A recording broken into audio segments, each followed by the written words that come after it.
dalam sejarah ketegangan antara Timur dan Barat.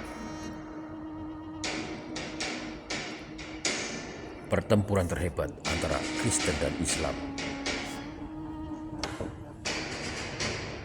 Sebuah perang suci atas nama agama.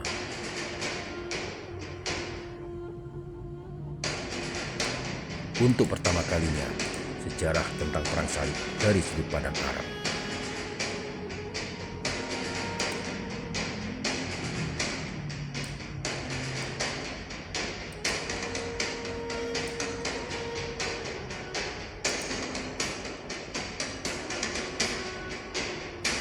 Perang salib dari sudut pandang Arab.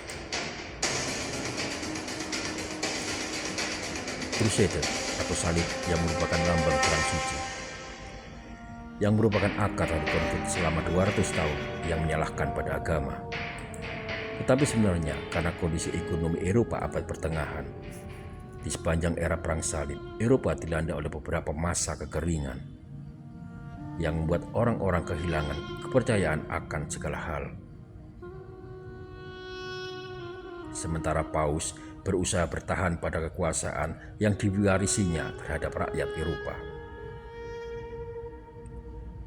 Terdapat sebuah pertarungan untuk menentukan siapa yang pantas untuk mengatur Eropa, Paus ataukah raja. Sementara itu di timur, perpecahan internal telah melemahkan kekhalifan Islam yang sebelumnya sangat kuat. Pasukan salib sebenarnya tidak mengungguli jumlah populasi atau memiliki pasukan yang besar dan kemampuan tempur yang hebat, sehingga mereka muncul sebagai pemenang. Hal itu terjadi karena politik dan perpecahan kaum muslim sendiri. Ini adalah sejarah keterkejutan yang melanda pasukan muslim dengan kedatangan pasukan salib.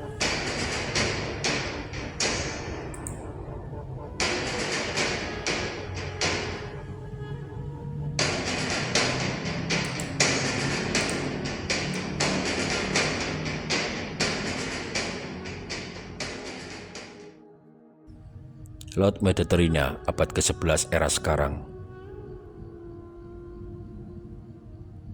adalah puncak abad pertengahan.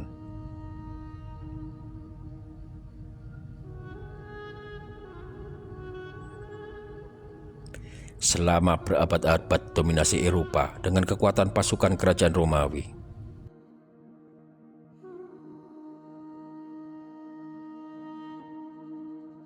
wilayah-wilayah mereka sebelumnya jatuh ke tangan Muslim.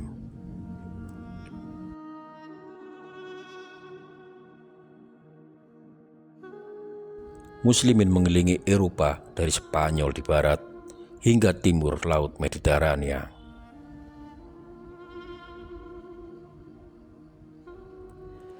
Orang Eropa mulai berjalan ke timur karena berbagai alasan, termasuk melakukan perjalanan mengunjungi tanah suci mereka di Yerusalem. Hal ini membantu mereka mengenali orang-orang lain dalam tanda kutip. Dalam hal ini adalah orang-orang Bizantin, Kristen Ortodok Timur, dan Muslimin.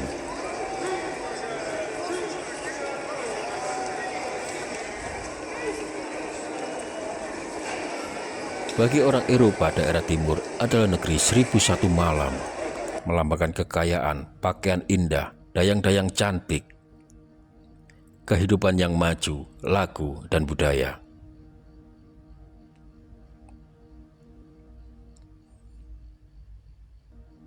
Sementara Muslim Timur hidup dalam kemakmuran,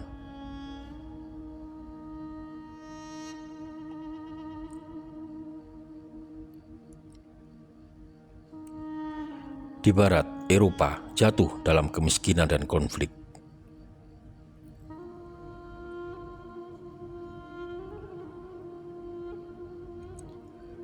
Eropa sebelum era perang salib abad ke-11 merupakan satu entitas geografi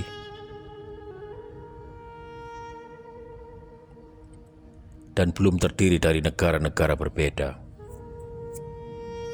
Sangat jelas, Eropa hari ini tidaklah sama dengan Eropa abad ke-11. Masyarakat barat abad pertengahan merupakan masyarakat feodal. Artinya terdapat bangsawan-bangsawan yang berpengaruh memimpin sejumlah rakyat yang tidak memiliki tanah.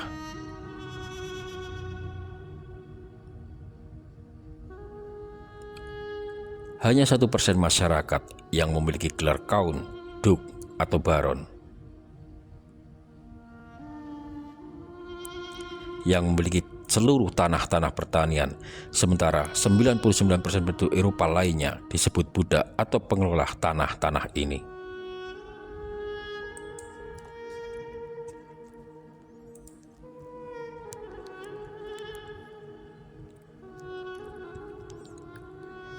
Seorang budak tidak bisa meninggalkan tanah, meskipun tanah itu dijual ke pemilik lain. Dia terikat ke tanah itu.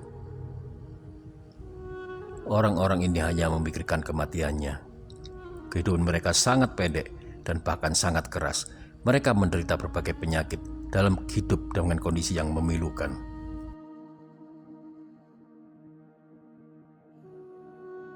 Itulah kenapa ditemukan dalam literatur tentang masa lalu itu cerita tentang seorang wanita budak yang memiliki bayi bernama Bodo yang menangis terus-menerus karena kedinginan.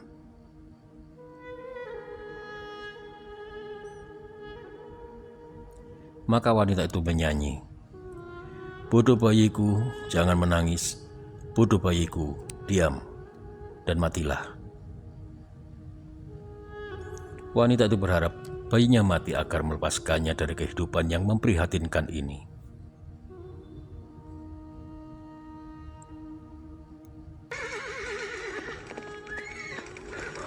Di balik kemiskinan dan penderitaan rakyat pada umumnya, bangsawan-bangsawan penguasa hidup dalam kehidupan yang berbeda. Raja memberikan gelar kebangsawanan dan tanah di antara para kesatria ini.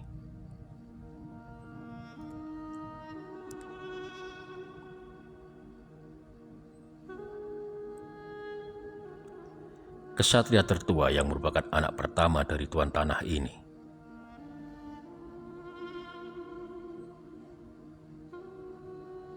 akan mengurusi semua urusan feodal ini, sementara adik-adiknya tidak mendapat peran. Sementara mereka juga kesatria, maka mereka mencari cara lain untuk mendapatkan pemasukan dari perampokan dan pencurian.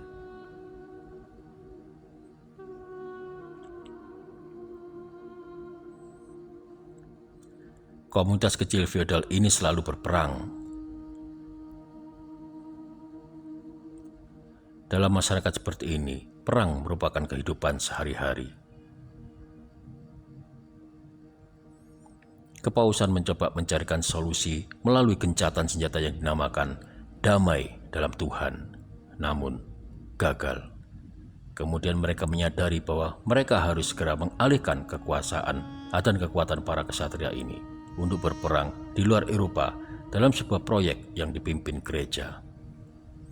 Ini menunjukkan bahwa kekuatan gereja sedang tumbuh, di mana jumlah daerah-daerahnya mengungguli gabungan raja-raja Eropa.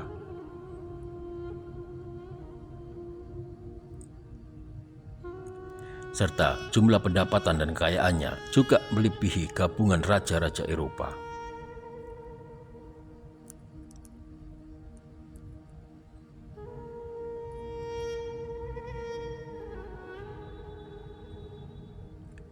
Di sisi lain Mediterania,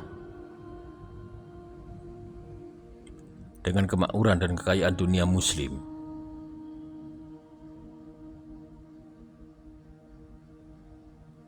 dalam bangunan yang berkilau ini tersembunyi perselisihan politik dan agama yang dalam. Dunia Muslim pada saat itu sangat terpecah. Daulah Abbasiyah di Baghdad bertarung melawan Daulah Fatimiyah di Mesir.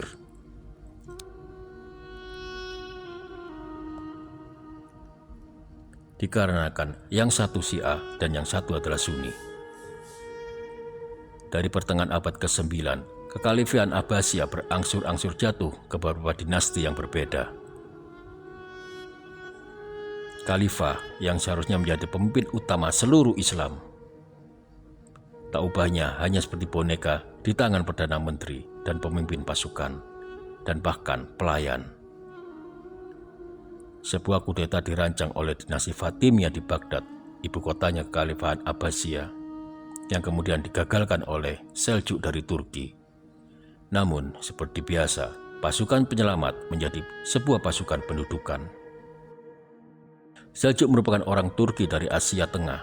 Mereka kemudian masuk Islam dan kemudian mengendalikan Kekhalifahan Abbasiyah di bawah mandat Turki the Bey. Seljuk mulai memperluas kerajaannya ke semua arah. Yang paling mencolok adalah seri ekspansi ke Asia Kecil melawan kerajaan Bizantium.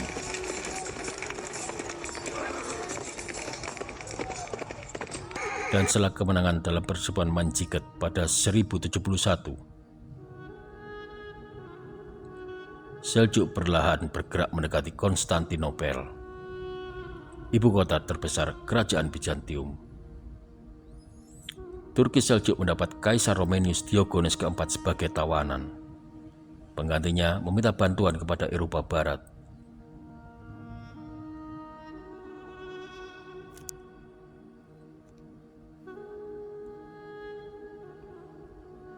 Paus Gregory III, ia melihat peluang sempurna untuk mewujudkan mimpinya untuk mengendalikan Kristen gereja suci di Yerusalem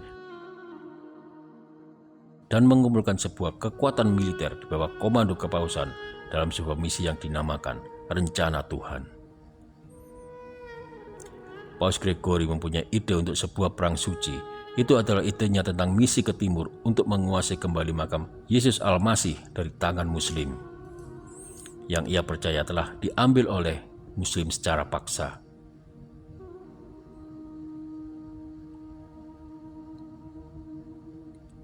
Propaganda dimulai dengan penggambaran Muslim dengan cara negatif dan pembenaran untuk menyerang mereka.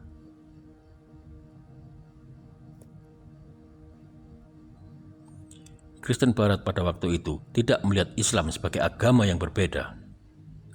Mereka melihat Islam sebagai bid'ah atau penyimpangan dari Kristen. Mereka melihatnya sebagai perpecahan dari Kristen dan mereka tentu salah mengenai itu. Abad pertengahan lumrah diketahui bahwa orang Eropa tidak bisa baca tulis.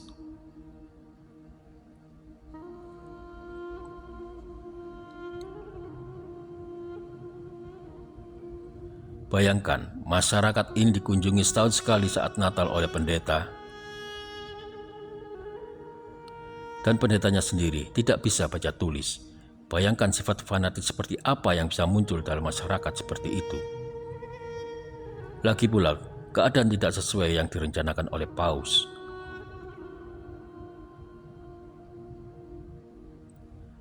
Paus Gregory meninggal pada 1085, sebelum mewujudkan rencananya menjadi kenyataan. Lagi pula 3 tahun kemudian, bahkan Paus yang lebih ambisius menduduki posisi.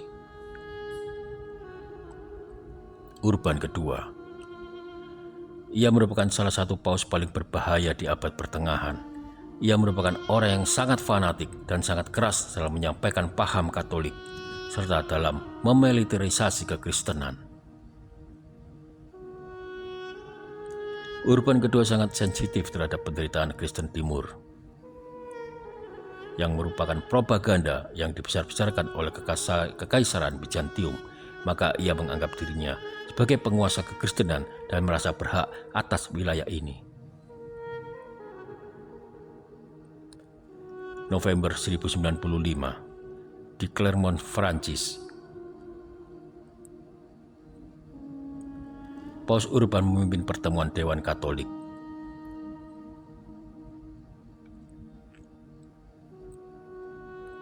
Itu dimulai sebagai pertemuan keagamaan dan berubah menjadi tegang pada hari ke-10.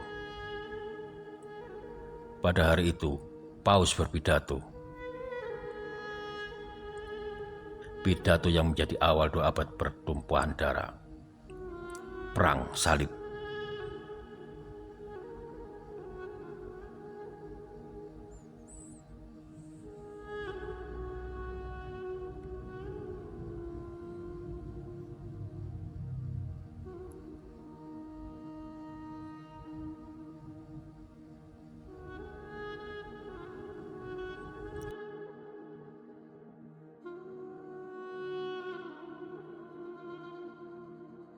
Dalam pidatonya dia berkata, "Perancis, kita menerima kabar buruk dari timur.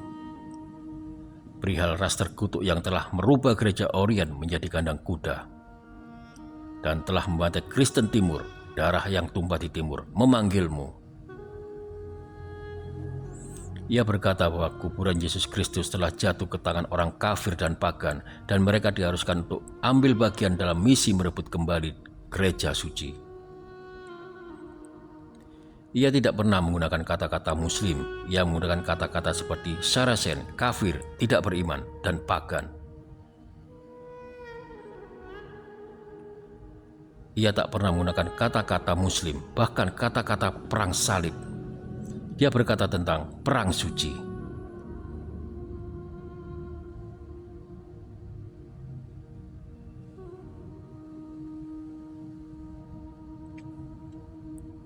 Ia secara langsung menyebutnya tentang propaganda spiritual. Maka jika kamu ikut perang salib, maka dosamu atau hukuman atas dosa-dosamu akan diampuni.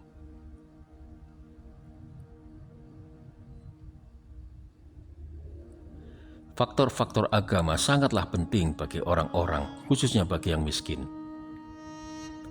Itu bagikan efek magis buat mereka, tapi menurutku tidak akan terdampak sama bagi kaum bangsawan atau kaum borjuis, yang mana mereka tidaklah termotivasi karena agama.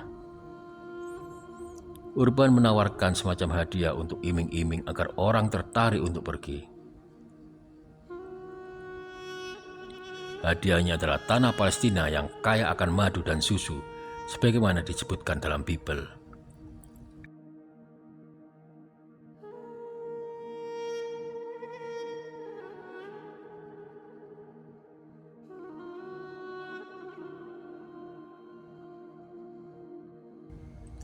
Seketika Paus mengakhiri pidatonya, beberapa orang berdiri dan berkata, "Tuhan menginginkan itu."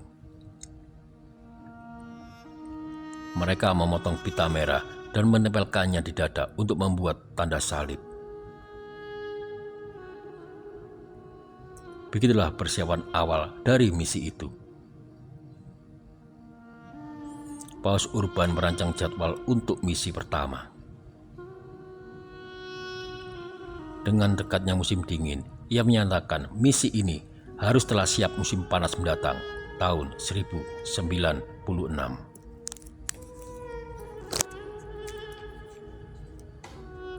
Mereka ada banyak, namun tidak tahu mengenai perintah suci ini. Mereka akan menemukan pemimpin yang akan membimbing mereka langsung menuju timur. Seorang bisu tua yang disebut Peter the Hermit atau Peter si Pertapa. Sejarawan Latin zaman itu menulis bahwa ia seorang yang kurus dan dekil.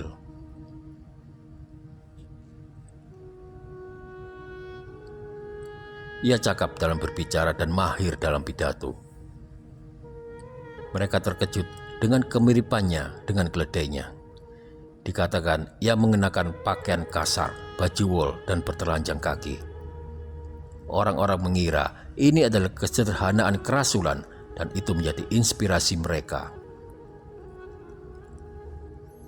Peter si Pertapa mulai mengumpulkan pengikutnya dari para penjahat, wanita pendosa, mereka yang terlilit hutang, dan beberapa kesatria. Peter si Pertapa memiliki penyampaian yang kuat. Dia mengelilingi Eropa dan mengajak masyarakat untuk perang salib. Ia mengumpulkan orang-orang yang tidak memiliki reputasi dan masyarakat kelas bawah yang berangkat dengan modal sebuah kapak di pundak dan sekarung bekal. Maka ia mengumpulkan siapapun yang bisa ia dapat. Itu adalah tindakan yang aneh, menunjukkan kebangkrutan untuk ideologi perang salib era ini. Mereka bahkan tak tahu arah dan jarak perjalanan ke sana. Mereka bukan apa-apa, hanya sekedar pasukan Tuhan. Ini adalah kelompok yang tidak disiplin, tidak banyak orang berpengaruh yang ambil bagian itu. Dan kepemimpinan yang buruk, mereka mati-matian mencari biaya, mereka pergi membunuh dan mendapatkan uang dari segala cara yang mereka bisa. Salah satu kritikan terhadap pasukan Peter si Pertapa dan pasukan salib lainnya adalah bahwa mereka juga menyerang sesama Kristen, inti keagamaan.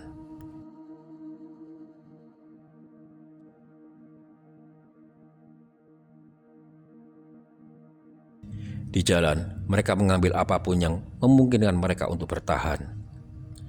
Jadi mereka mengambil barang-barang, tanaman, tahanan jika memungkinkan, apapun untuk bisa tetap lanjut, meskipun adalah Kristen, Yahudi, karena menurut mereka itulah caranya untuk tetap hidup.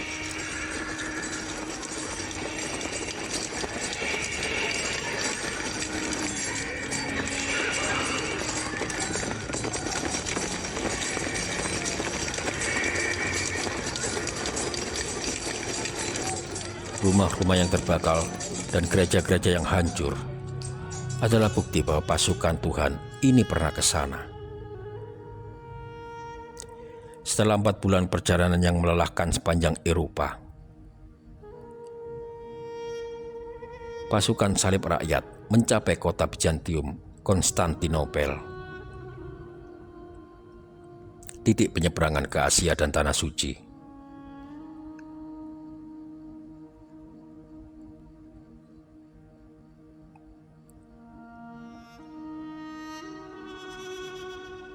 Kaisar Alexius Komnenos yang menyerukan permintaan tolong ke Eropa. Tapi cuma ini adalah bencana dan menjadi beban bagi kotanya. Kerumunan yang menemani Peter si Petapa menemukan keindahan gereja-gereja yang berkilau dilapisi perak. Dan mereka melihat pasukan Bizantium dengan kostum-kostumnya yang bagus. Ini merupakan cultural shock bagi mereka. Jadi mereka mulai menyerangi gereja dan bangunan-bangunan publik. Maka Kaisar mulai memerintahkan pasukan untuk segera mengawal pasukan salib menuju Asia Kecil.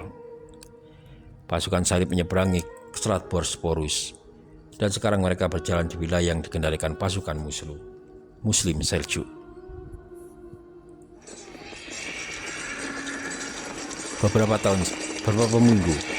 Beberapa minggu setelah mendarat di Asia Kecil, mereka jatuh dalam sergapan Rabi Seljuk. Dengan pertempuran yang singkat, mayoritas 20.000 pasukan salib dibantai.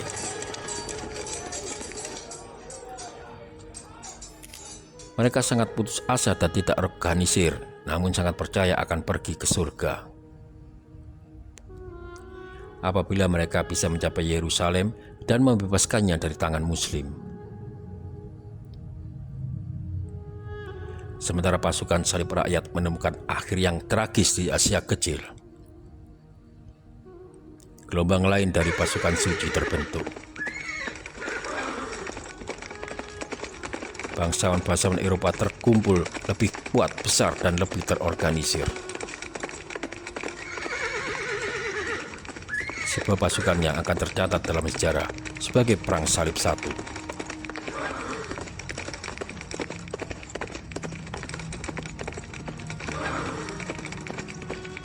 Kejahatan para bangsawan harus dibuktikan sebagai panglima perang.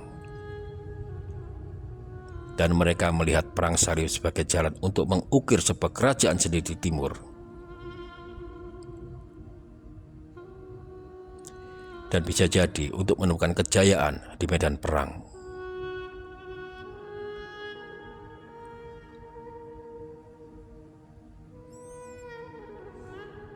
Pasukan bertolak dari Eropa Barat menuju Tanah Suci.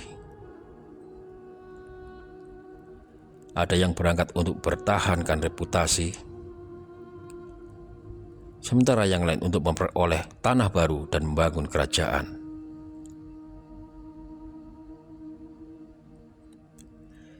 Akhir tahun 1096, pasukan-pasukan Eropa mulai berdatangan di ibu kota Bizantium, Konstantinopel. Namun Kaisar Bizantium, Alexius Komnenos, tidak mengizinkan mereka menyeberang ke Asia Kecil sebelum musim semi tahun berikutnya.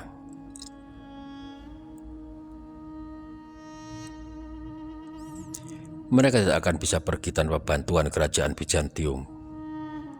Dan hanya pemandu Bizantium yang tahu wilayah dan alam di Asia Kecil. Kemudian mereka juga butuh perbekalan dan hanya Bizantium yang bisa menyediakan. Kaisar Bizantium meminta dua hal pada mereka. Pertama, agar mereka mengambil sumpah setia kepadanya. Kedua, agar mereka mengembalikan wilayah Bizantium yang mereka taklukkan nantinya kepada Bizantium. Setelah pengambilan sumpah setia dan kepatuhan, dan perjanjian mengembalikan wilayah yang diambil oleh Seljuk Turki, Kaisar Bizantium kemudian mengizinkan mereka memasuki Asia Kecil.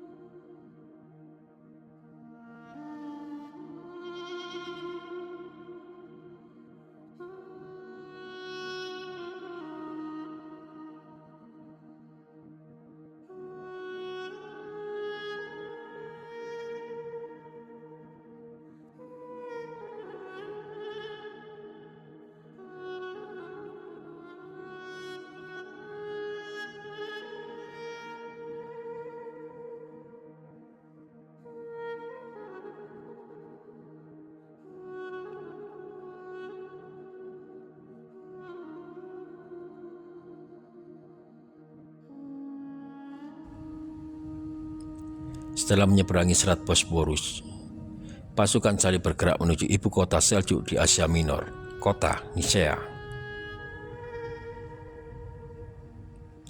Beberapa prajurit Kristen memakai seragam pasukan Seljuk. Kemudian dengan perahu, mereka melintasi danau dan masuk ke belakang benteng Nisea. Mereka dibiarkan masuk karena dikira bukan pasukan salib.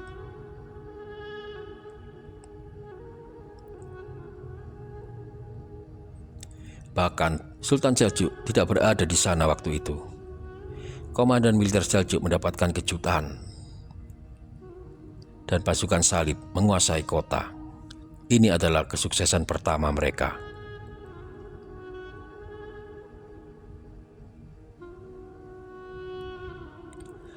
Sesuai sumpah mereka pada kaisar, kota Nisea dikembalikan pada Bizantium.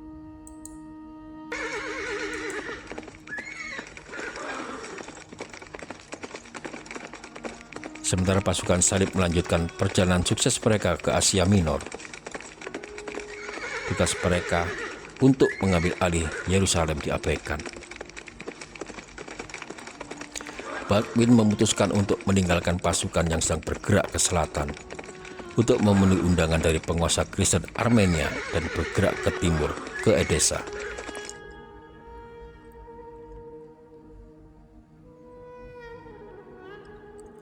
Baldwin adalah salah satu pemimpin Perang Salib I, dan dari banyak kontingen dia memutuskan bergerak ke Edessa.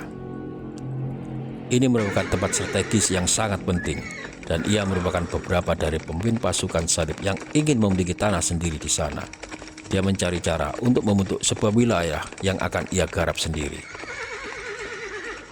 Pemimpin kota berkata ke Baldwin bahwa ia akan dianggap sebagai anak sendiri dan memberikan dia hak untuk mewarisi suatu wilayah nanti setelah kematiannya.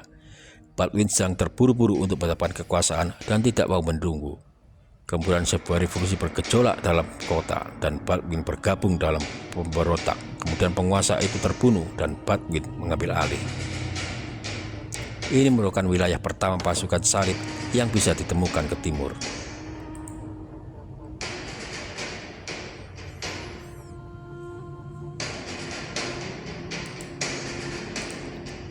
Pengambil alihan Edessa menunjukkan bahwa pasukan salib tidaklah dipandu oleh perintah agama.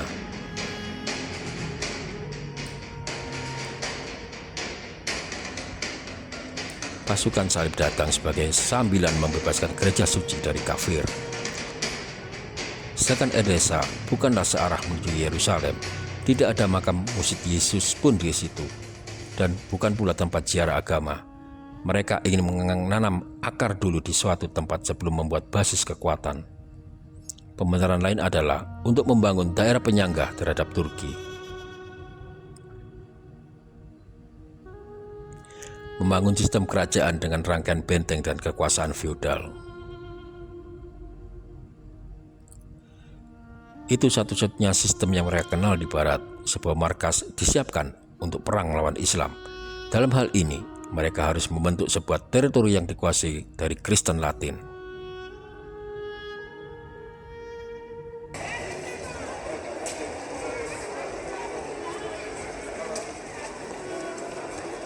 Sementara Baldwin bergerak ke Edessa, pasukan utama tetap maju mencapai dinding Antiok. Julukan kota itu adalah tempat kelahiran kekristenan, sebagaimana penyebutan Kristen pertama kali digunakan di sana. Tetapi mengambil alih Antiok merupakan tugas berat bagi Kristen yang sekarang sedang mengepung kota itu. Kota Antiok terbentengi dengan baik dan mengambil alihnya dengan perang terbuka tidak akan mudah.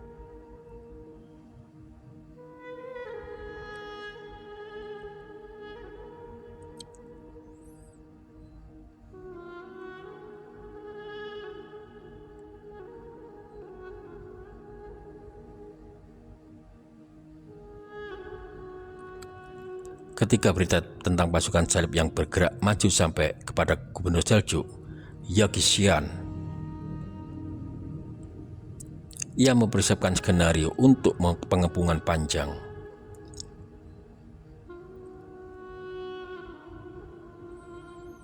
Antiok dikepung sepanjang tahun yang mana selama itu pasukan salib menderita sangat parah.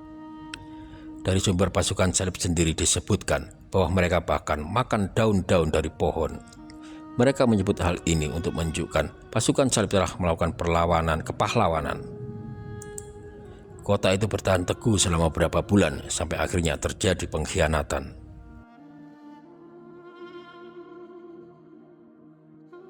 Nerus, orang Kristen yang sebelumnya masuk Islam dan merupakan salah satu komandan dari salah satu menara kota, disuap untuk membantu pasukan salib. Pada malam hari, Bohemin dari Norman saling setuju dengan pria yang dipanggil Nerus untuk membuka gerbang kota.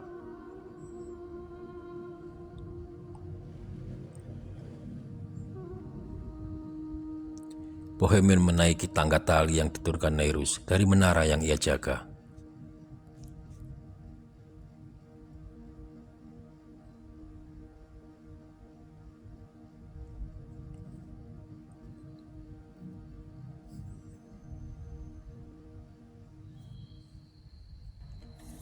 Ia menggerakkan sekelompok pasukan salib melalui gerbang kota, namun tidak bisa mengambil alih benteng di situ.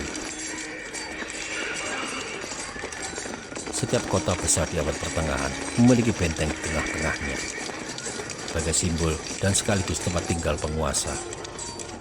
Kota dikatakan jatuh apabila benteng itu diambil alih. Prajurit di benteng mempertahankan posisinya karena mereka berada di tempat yang lebih tinggi dari penyerang.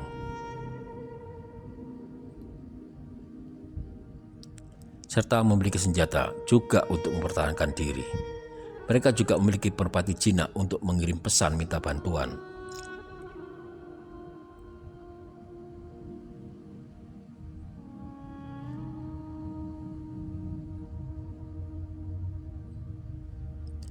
Gubernur Yagician meminta bantuan yang nantinya akan dijawab.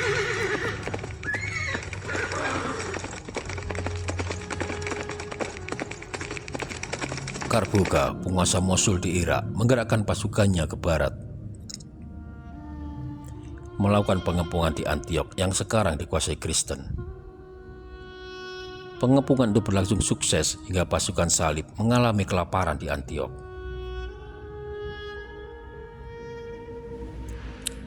Sepertinya pasukan salib akan dikalahkan.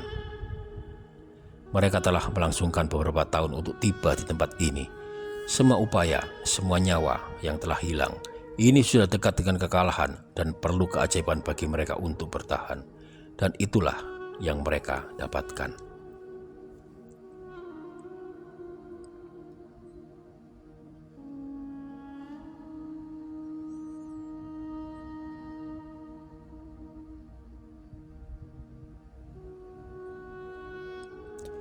Seorang pendeta datang dan mengklaim bahwa Yesus telah datang padanya dalam mimpi.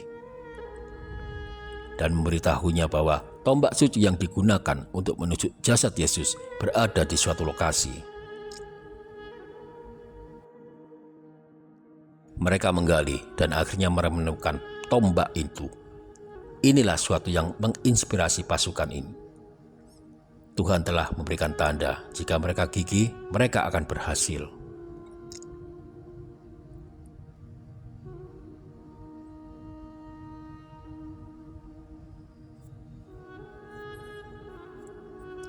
Itu terlihat seperti tembok di Konstantinopel yang pernah mereka lewati dan dilupakan. Itu adalah penyemangat. Sementara itu di luar dinding Antiok, pasukan muslim yang sedang mengepung pun terpecah.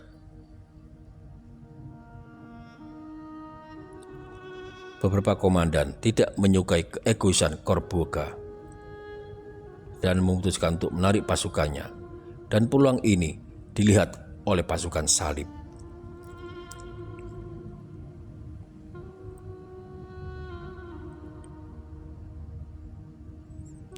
Pasukan salib yang kehabisan tenaga keluar dari kota untuk bertempur. Mereka mampu mengalahkan Korboga karena situasi sulit yang dialaminya. Sementara pasukan salib berada dalam pilihan yang bulat. Jika mereka tetap berada dalam kota, mereka akan mati. Jika mereka keluar, mungkin bisa menang. Antiok benar-benar jatuh ke tangan mereka. Tapi ada satu masalah. Ketika pasukan salib pertama datang, mereka bersumpah setia kepada Kaisar Bizantium. Tapi ketika mereka menduduki Antiok, mereka tidak mengembalikannya kepada Kaisar dan mereka mengambilnya untuk diri sendiri. Pasukan salib menghabiskan tahun 1098 dalam kota yang mereka duduki itu, saling berdebat satu sama lain siapa yang akan jadi penguasa untuk markas perang salib kedua di timur, Kerajaan Antiok. Persisian akhirnya reda dengan tebalnya Bohemian dari Toronto.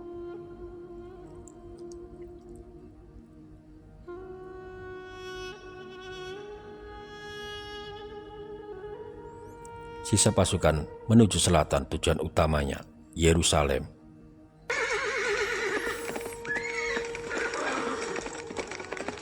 Tapi kali ini perjalanan mereka di sepanjang pantai-pantai Siam tidak menemukan perlawanan. Di setiap kota yang mereka lalui, pasukan salib berkata mereka tidak akan membunuh siapapun apabila mereka bersedia membantu apa yang mereka butuhkan. Sebagian orang memutuskan bekerja sama demi mencegah kehancuran untuk menyelamatkan nyawanya. Mereka mencoba berdamai dengan pasukan salib. Dalam bahasa Inggris, ini disebut sebagai buy immunity atau membeli kekebalan atau membeli keamanan. Setiap kota-kota besar di Syam merupakan kerajaan-kerajaan terpisah. Ketika pasukan salib datang, mereka tidak mengalahkan jumlah populasi atau memiliki kekuatan yang besar. Namun kemampuan perang yang lebih baik, keberanian atau strategi yang lebih baik. Namun mereka bisa memperoleh kemenangan karena perpecahan politik dan demografi saat itu.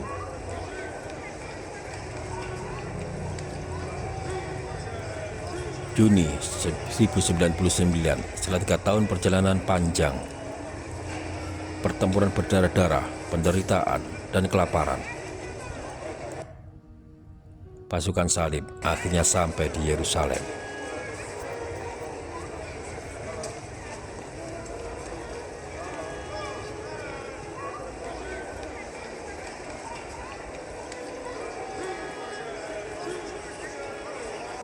Mereka mengepung kota selama berhari-hari dan mengadakan ritual mengelilingi kota dalam rangka mendatangkan keajaiban seperti dalam cerita Perjanjian Lama. Mereka dipengaruhi oleh Taurat dan cerita tentang Jericho yang jatuh ke tangan Joshua bin Nun. Ketika Yahudi mulai mengelilingi tembok Jericho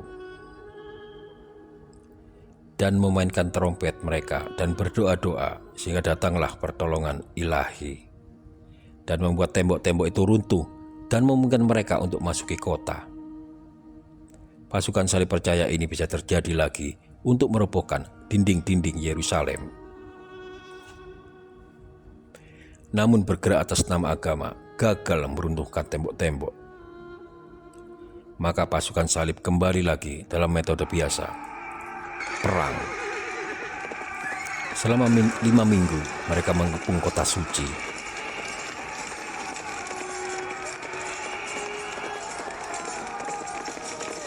Pertahanan kota saat itu sangat lemah, dikarenakan pasukan Fatimiyah baru saja mengambil kota itu sebelumnya dari Seljuk dan menghancurkan benteng-bentengnya.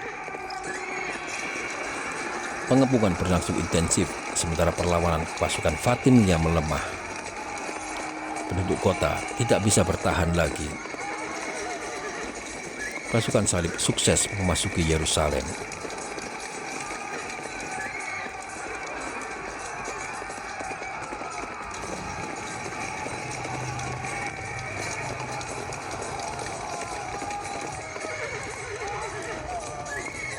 Masuknya mereka ke kota sangat mengerikan. Mereka mulai melakukan pembantaian keji. Mereka membunuh orang-orang di jalan, di rumah-rumah, dan di lorong-lorong. Sangatlah sulit bagi pasukan salib untuk membedakan antara Muslim lokal, Yahudi lokal, dan Kristen lokal. Semuanya terlihat mirip.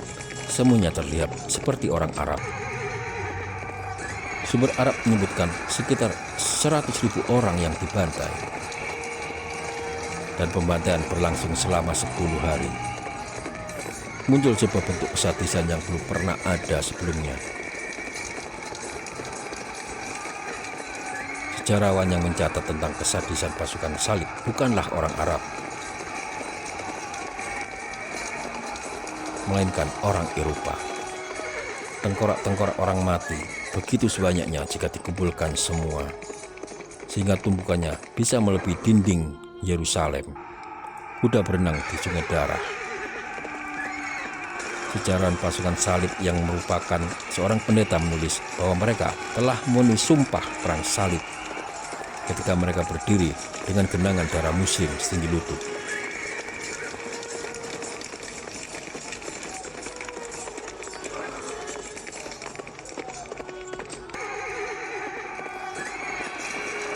Ketika pasukan salib satu akhirnya masuk ke Yerusalem pada tahun Juli 1099, mereka melepaskan puncak tensi selama 3 tahun perjalanan, di mana akhirnya mereka mencapai tujuan spiritualnya. Itulah situasi di mana pasukan salib harus mensucikan kota dan mengambil alih untuk diri sendiri. Dan pasukan pertahanan yang selamat dipukul mundur keluar kota.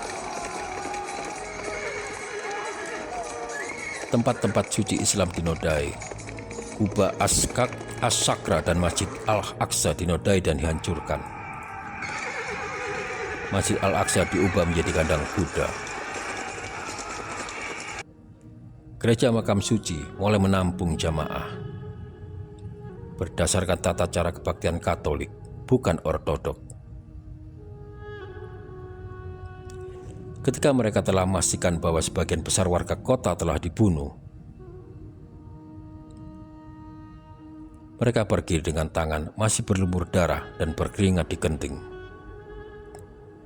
menuju altar gereja suci dan berdoa kepada Tuhan.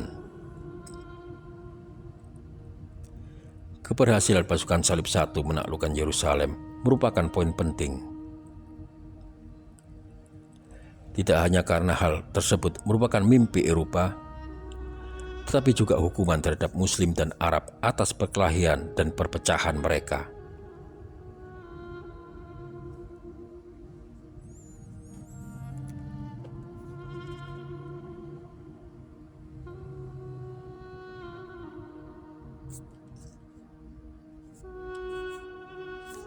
Dengan didukunya Yerusalem, pasukan salib satu memperoleh kemenangan besar.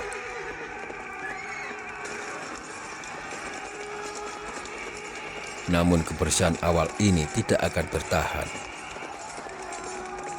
dan akan menjadi pembukaan panggung yang dramatis dalam perjuangan yang jauh dan panjang. Dengan dimulainya kebangkitan Muslim. Begitu juga tanah yang akan memikul selama 2 abad ke depan perihal perang salib.